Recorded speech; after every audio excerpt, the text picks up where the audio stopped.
About the shove, that moment that happened on stage. Oh. I'm turning it on right now. Right? Yeah. Did it make you want to go harder for the 13? I don't know, but made me feel more psyched.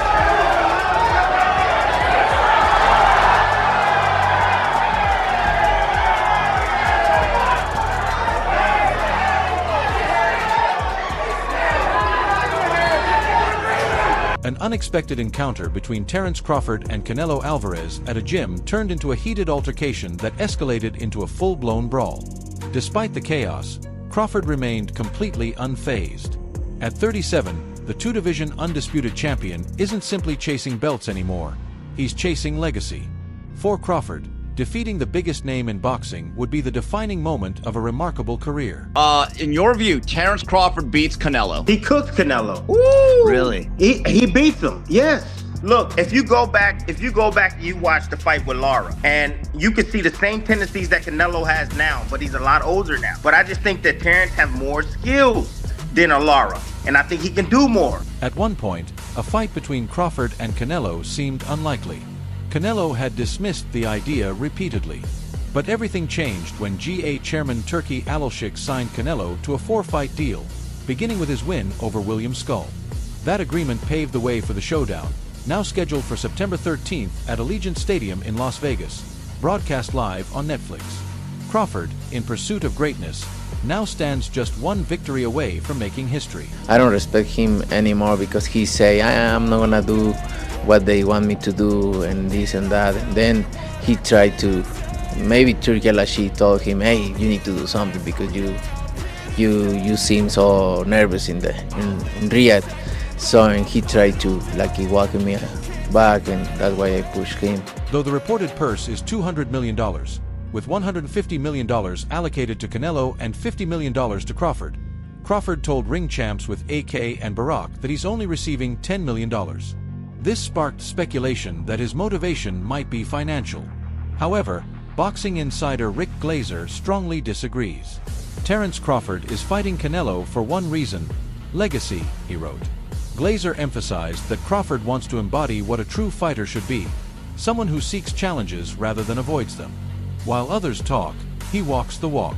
If he's able to be aggressive, not be affected by Bud's punches, and just keep, attacking and imposing that will on him, and then Bud being the dog that he is, and just saying, you know what, I'm gonna go, I'm letting loose. Crawford is special. I know he hasn't fought the resume everyone wants, but you have that or you don't have that ingredient. I think he has it. Canelo's really good. He's tremendous. But could he be a tiny bit overrated?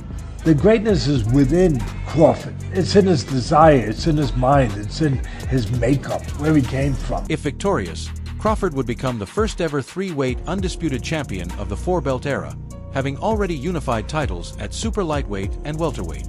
Speaking with AK and Barack, Crawford echoed Glazer's view, "I'm doing it for the opportunity, baby, for the legacy." The legacy outweighs the money. But can he realistically overcome a bigger, stronger Canelo Alvarez? Cuban fighter Erislandy Lara, who once gave Canelo a tough battle, offered advice that could tilt the odds in Crawford's favor: constant movement and smart defense. And you're saying that, Canelo is a super strong guy. Man, technique, you already know. If you ever wrestled before, the person that got better technique usually win. It don't matter how much the weight they have or what they're carrying around. It's the technique. Crawford knows how to take care of himself on the inside. He knows how to smother. He knows how to tie up. He knows how to rough guys up. He knows how to turn guys. Lara, who lost to Canelo via split decision in 2014, believes Crawford has the tools to win if he avoids the mistakes Lara himself made. The key, Lara said, is not allowing Canelo to land heavy blows on the arms or trap him in exchanges. Movement will be vital. Keep moving and stay off the ropes, Lara advised. It's a strategy that worked well for large portions of their fight, though Lara admitted he was ultimately too passive. He's tremendous, but could he be a tiny bit overrated?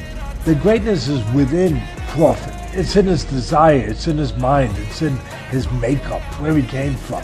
I know he's moving up in weight class, can he carry it? But those intangibles. Lara warned Crawford not to repeat the overly defensive approach that cost him the fight.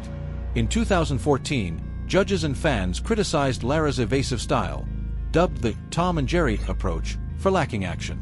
He cautioned that Las Vegas doesn't reward fights without engagement, especially with a $50 million payday on the line.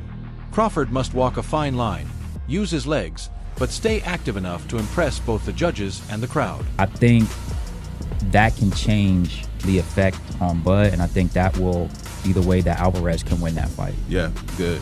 Yeah, so what do you think? Obviously, if Bud remains slick, what outside of that could cause Canelo to lose it? Promoter Turki Alashig has billed the bout as the fight of the century, increasing expectations for both fighters to deliver fireworks.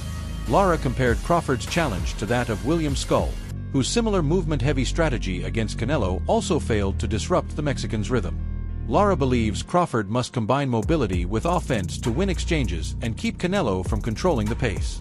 "It's a 50-50 fight," he said, crediting both Canelo's current power and Crawford's tactical brilliance. After 7 rounds, he starts to fade a little bit. We've seen that with Bivol. We've seen it in a lot of his fights with Triple G.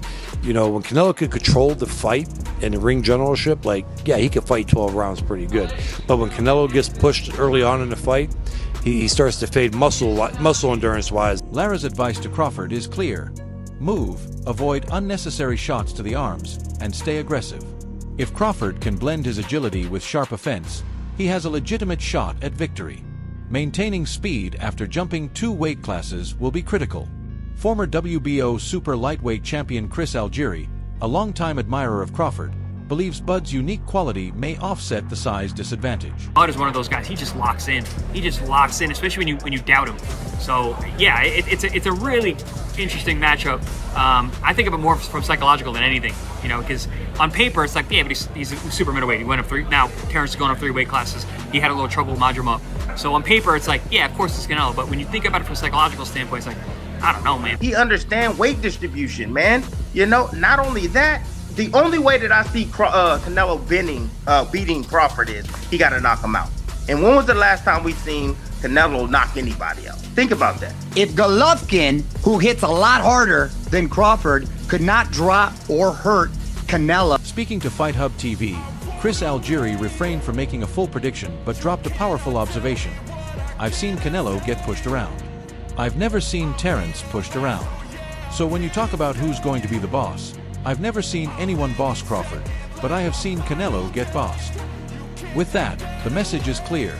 Dominance isn't always about size, it's about control. For continued coverage, Algieri encouraged fans to stay tuned and stay informed.